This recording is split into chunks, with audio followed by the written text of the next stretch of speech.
అన్నమయ్య జిల్లా రాయచోటి పట్టణంలో ఇద్దరు మోస్ట్ వాంటెడ్ టెర్రరిస్టులను తమిళనాడు యాంటీ టెర్రరిజం స్క్వాడ్ పోలీసులు అరెస్టు చేయడంతో అన్నమయ్య జిల్లా పోలీస్ యంత్రాంగం అప్రమత్తమైంది. ఒక పక్క రాయచోటి పట్టణంలోని పలు బహిరంగ ప్రదేశాల్లో పోలీసులు గస్తీ కాస్తుండగా మరోపక్క టెర్రరిస్టుల బాగోతాలు ఒక్కొక్కటిగా వెలుగులోకి వస్తున్నాయి. కేరళకు చెందిన అబూబకర్ సిద్దిక్ అలియాస్ నాగూర్, మహ్మద్ అలీ అలియాస్ మన్సూర్ అన్నదమ్ములుగా గుర్తించారు.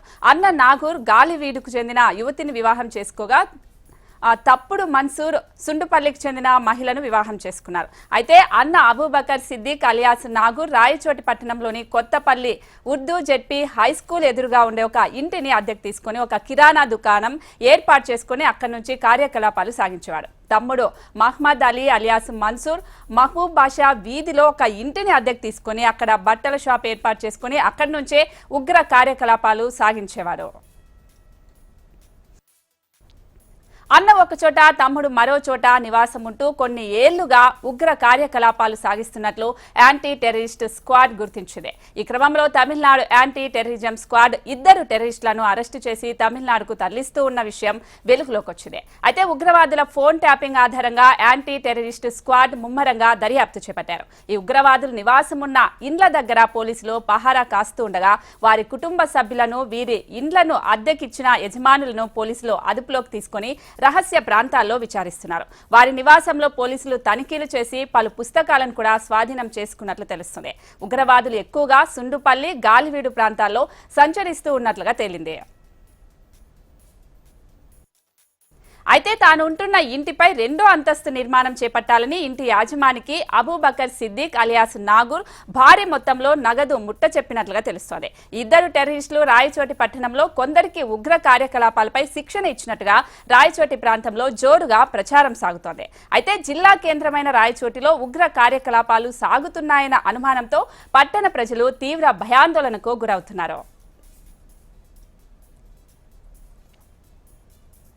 ఇదే అంశానికి సంబంధించి మా ప్రతినిధి చంద్రమోహన్ అందిస్తారు. చంద్రమోహన్, అంటే వీళ్ళిద్దరూ అన్నదమ్ములు టెర్రరిస్టులని ఇప్పుడు గుర్తించారు కదా, ఇన్నేళ్లుగా ఎందుకు గుర్తించలేకపోయారు? ఇప్పుడే ఎలా తెలిసిందంటారు? అందుకే ప్రధానంగా వీరిద్దరూ అన్నదమ్ములు చాలా సాదాసీదాగా ఉంటూ ఈ రాయచోటి పట్టణంలోని ఒక మసీదులో కొంతకాలం గడపడము, అలాగే ఈ పరిసర ప్రాంతాల్లో ఉన్న కొన్ని మత సంస్థలకు సంబంధించిన మదరసాల్లో కూడా వీరు గడుపుతూ వచ్చారు గతంలో. అయితే మొదటి నుంచి కూడా వీరి కదలికలు చాలా సాదాసీదంగా ఈ ప్రాంతానికి సంబంధించిన వారిగానే వారు వ్యవహరిస్తూ రావడంతో వారిని గుర్తించడంలో కొంత పోలీసు యంత్రాంగం విఫలమైనట్టు తెలుస్తుంది. దాదాపుగా 30 ఏళ్ల క్రితమే ఈ ప్రాంతానికి వచ్చినట్టు తెలుస్తుంది. ఈ నేపథ్యంలో వారు ఈ ప్రాంత స్లాంగ్ అంటే వ్యవహారికంలో కానీ వీరు మాట్లాడే భాషలో కానీ ఏ రకమైన కూడా తేడాలు లేకపోవడంతో స్థానికంగా కూడా వీరిని అనుమానించే పరిస్థితులు లేకపోయింది. ఈ నేపథ్యంలోనే వారు ఇంతకాలం కూడా ఇక్కడ కొనసాగాల్సిన పరిస్థితి ఏర్పడింది. ప్రధానంగా వీరు తమిళనాడు ప్రాంతంలోని పలు ప్రాంతాల్లో బాంబు పేలుళ్ల సంఘటనలు పాల్పడుతున్న సందర్భంలో కూడా వీరు సాదాసీదాగానే వ్యవహరించడంతో పాటు వీరికి ఏమీ తెలియనట్లు అమాయకంగా ఉంటూ నటించే ప్రయత్నం చేసినట్టు తెలుస్తుంది. ఈ ప్రాంతానికి సంబంధించి కొన్ని బ్యాంక్ అకౌంట్లు, అలాగే ఆధార్ కార్డు తదితర ఆధారాలన్నింటినీ కూడా వాళ్ళు సేకరించి స్థానికులుగానే ఉంటున్నట్లుగా వాళ్ళు వ్యవహరించడం జరుగుతుంది. ఈ నేపథ్యంలోనే వారు పెద్ద పెద్ద సిటీలు హైదరాబాద్ గానీ, బెంగళూరు గానీ, ముంబై ఇలాంటి చోటైతే ఈజీగా కనిపెట్టేస్తారు అని చెప్పి ఇలా కడప జిల్లా అయిన రాయచోటి ఇలాంటి వాటిని వాళ్ళు స్థావరంగా తీసుకున్నారు అనుకోవచ్చా? ప్రధానంగా ఇదే ముంబై, హైదరాబాద్ లాంటి ప్రాంతాల్లో ఈ పోలీసు నిఘా ఉంటుంది, అలాగే ఎన్ఐఏ నిఘా ఉంటుంది. వివిధ పోలీసు అధికార యంత్రాంగానికి సంబంధించిన నిఘా వ్యవస్థలు పటిష్టంగా ఉంటాయి అన్న కోణంలోనే వీరు ఈ ప్రాంతాన్ని ఎంచుకున్నట్టు తెలుస్తుంది. అలాగే ప్రశాంతంగా ఉన్న ఉమ్మడి కడప జిల్లాలో గతంలో అంటే రాయచోటి ప్రాంతంలో కొంత హిందూ ముస్లింలకు మధ్యన కొన్ని చిన్న చిన్న ఘర్షణలు జరిగిన నేపథ్యం ఉంది. కాకపోతే ఇంకా ఎక్కువ శాతం ముస్లింలు పేదరికం అనుభవిస్తూ ఈ ప్రాంతంలో ఉన్న ముస్లింలు చాలా మంది ఉన్నారు. వారికంతా కూడా కొంత మత విశ్వాసాలు ఎక్కువగా ఉన్నాయి. వీరు అబూబకర్ అలియాస్ సిద్దికి, అలాగే మహమూద్ అలియాస్ యూనస్, వీరిద్దరు అన్నదమ్ములు దాదాపు 30 ఏళ్ల క్రితం వచ్చి మదనపల్లె ప్రాంతంలో కొంతకాలం ఉన్నట్టు తెలుస్తుంది. కొబ్బరకోట తదితర ప్రాంతాల్లో కూడా కొంత సంచరించినట్టు తెలుస్తుంది. ఎక్కువగా ఎక్కడైతే ముస్లిం ప్రజలు ఎక్కువగా నివసిస్తారో, పేదరికంతో ఉంటారో ఆ ప్రాంతంలో సంచరించినట్టు తెలుస్తుంది. అలాగే వీరు బట్టల వ్యాపారం చేసే వృత్తిలో ఉంటూ అందరినీ కలుస్తూ ఎవరైతే కొంత మత విశ్వాసాలు ఎక్కువగా ఉండి కొంత తీవ్రవాదం వైపు ఆకర్షితులవుతారో ఆ కోణంలో ఆలోచిస్తుంటారో అటువంటి యువతను ఆకర్షించి వారిని ప్రేరేపితం చేసే ప్రయత్నాలు చేసినట్టు తెలుస్తుంది. గతంలో కురవలకోట ప్రాంతానికి సంబంధించిన కొంతమందిని తీసుకొచ్చి శిక్షణ ఇచ్చినారనే అనుమానాలను కూడా పోలీసులు వ్యక్తం చేస్తున్నారు. అదే కోణంలో విచారిస్తున్నారు.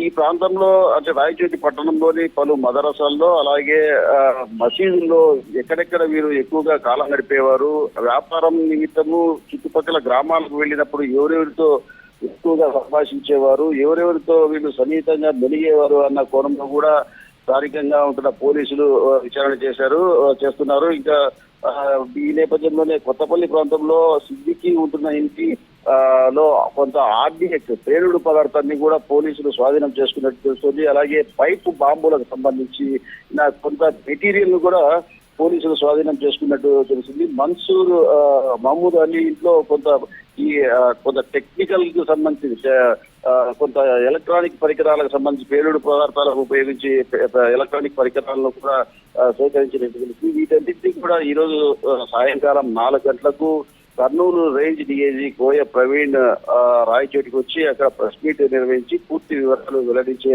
అవకాశం ఉంది. వీళ్ళకి సంబంధించి ఏదైనా కేసులు ఏమైనా ఉన్నాయా? పోలీసులు దీనికి సంబంధించి ఏం చెప్తున్నారు? నెక్స్ట్ స్టెప్ పోలీసులు ఏం తీసుకోబోతున్నారు? ప్రధానంగా వారు చాలా సేఫ్ జోన్ అయిన రాయచోటి ప్రాంతాన్ని ఎంచుకున్నారు. ఆంధ్రప్రదేశ్ లోని రాయచోటి అనేది ఎప్పుడు కూడా అంటే గతంలో కొంత ఈ రకమైన ఇస్లాం మతానికి సంబంధించిన కార్యకలాపాలు నిర్వహించే కొన్ని ఆర్గనైజేషన్స్ రాయచోటి ప్రాంతంలో ఉన్నాయి. అయినా కూడా అది ఎప్పుడు కూడా ఈ తీవ్రవాదము ఉగ్రవాదం దీనికి సంబంధించిన వ్యవహారాలు వెలుగులోకి రాలేదు. ఈ నేపథ్యంలో వీళ్ళు కేవలం ఆంధ్రప్రదేశ్ లోని అన్నమయ్య జిల్లా రాయచోటిని ఎంచుకున్నారు. ఇక్కడి నుంచి ఇతర ప్రాంతాల్లో వీరి కార్యకలాపాలు నిర్వహించారు. ప్రధానంగా తమిళనాడు, కర్ణాటక, కేరళ ప్రాంతాల్లో బాంబు పేలుళ్లు, అలాగే మల్లేశ్వరంలో బెంగళూరులోని మల్లేశ్వరంలో ఒక బీజేపీ సంబంధించిన నాయకుని హత్య, అలాగే అద్వానీ రథయాత్రకు సంబంధించి ఆ పైప్ బాంబులు విసరడం వంటి సంఘటనలలో పాల్గొన్నారు. కాకపోతే ఆ సంఘటనలను విచారిస్తున్న ఆయా ప్రాంతాల పోలీసులు కానీ ఆయా ప్రాంతాల ఇన్వెస్టిగేషన్ బ్యూరోస్ సంబంధించి కానీ వీళ్లను గుర్తించడంలో కొంత వైఫల్యం చెందారనే మనం చెప్పుకోవచ్చు. ప్రధానంగా ఇంతకాలం దాదాపుగా 30 ఏళ్ల పాటు వీరు ఇంత నిగూఢంగా ఉంటూ చాలా ఎవరికి అనుమానం రాకోకుండా వారు ఈ విధంగా తమ కార్యకలాపాలను కొనసాగిస్తుండడం చూస్తే పెద్ద ఎత్తున ఆందోళన కలుగుతుంది. ఈ నేపథ్యంలో పోలీసులు కూడా పెద్ద ఎత్తున ఆందోళన వ్యక్తం చేస్తున్నారు. ఈ ప్రాంతంలో వీరి ప్రభావంతో ఇంకా ఎవరైనా అటువంటి యాక్టివిటీస్ లో పాల్గొంటున్న వారు, ప్రత్యక్షంగా పాల్గొన్నవారు కానీ భవిష్యత్తులో పాల్గొనే ఆలోచనతో ఉన్నవారు కానీ వాళ్ళతో సన్నిహిత సంబంధాలు ఉన్నవారు కానీ ఎవరైనా ఉన్నారా అనే కోణంతో కూడా విచారిస్తున్నారు. ఈ రోజు ఉదయం అబూబకర్ సిద్దికి సంబంధించిన కుటుంబ సభ్యులు, అంటే అతను పెళ్లి చేసుకున్న అతని భార్యతో పాటు వారి అత్తగారికి సంబంధించిన వారిని కూడా పోలీసులు తీసుకొచ్చి విచారిస్తున్నట్టు తెలుస్తుంది. అలాగే మన్సూర్ మహమూద్ అలీ అలియాస్ మన్సూర్ కు సంబంధించి అతను పెళ్లి చేసుకున్న కుటుంబానికి సంబంధించి కూడా వాళ్ళని కూడా తీసుకొచ్చి పోలీసులు పూర్తి స్థాయిలో విచారణ చేస్తున్నారు. వీరందరినీ కూడా ఈరోజు సాయంకాలము 4 గంటలకు జరిగే డిఐజీ ప్రెస్ మీట్ లో వారిని పూర్తి వివరాలను తెలిపే అవకాశం ఉంది. ప్రధానంగా వీళ్ళు చేస్తున్న కార్యకలాపాలు ఏంటి, ఇంతవరకు ఎవరికి బహిరంగం కాకపోవడానికి గల కారణం ఏంటి, వీరిని నిగూఢంగా వీరికి ఇంకా ఎవరైనా రాజకీయ నాయకులు లేదంటే ఇతర రైట్ చంద్రమోహన్.